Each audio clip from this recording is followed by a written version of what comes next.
گر ساله بمر دست پیکده بازده و شاخانه بون او جی کتی بون و شاخانه بون و کواری ویده که ای مالی بونن بیشن نش مار بوشه نه گم بس مثلا هم به خوب خوابون پشتی ونا بهترش خوب مینا کم بیشن قامش لو بو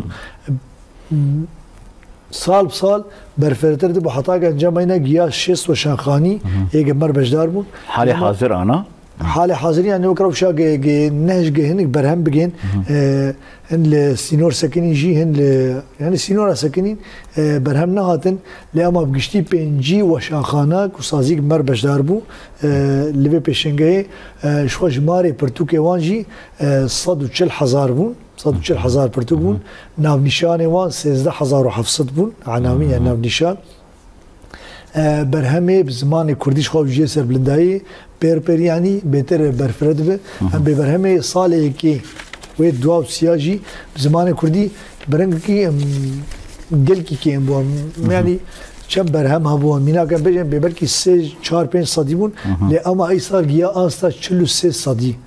برهم بقلم جین عین مجاری با اوجی هندک بون یعنی اوجی و چاق هندک بون آنها که مرگیای جمارا سر صدی 40 برهم زاروك مخابن هين تنمه يعني قلكي كيمن واوجي حوجيه وهدانيه اني امكارن بس 4 صديبون برهم زاروك عندك جمعين او كارو خباطه هان جيراتينا نكرن وكيدن باجاري اف برتوجيات بون ابو شاخانه اما بيجن حرشار برچه كرساني بون باكور باشور با روجاوا روجلات وكيدن بيجن سوري باش واشان خانه هاتن شامي براوي حلبي باش هاتن بيجن در دور اما عراقي امارات بلجيكا سويد ايران تركي يعني برنگكي برفره هاتن بهترجي داخوازنامه بشداربونه بهتر بوجي لما هوك بيجن بشرط مرجع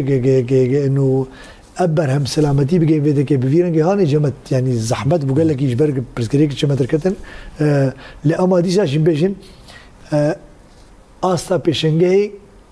كم نبو الجبرجة بحمد جوري خوا جي صالح بريجي چيتر بون برفرتر بون چم بيجن ناف نشان چم بيجن جمارا پرتوكا چم بيجن جمارا برهمي بزمان كردي يعني برفرتر بو بقول لك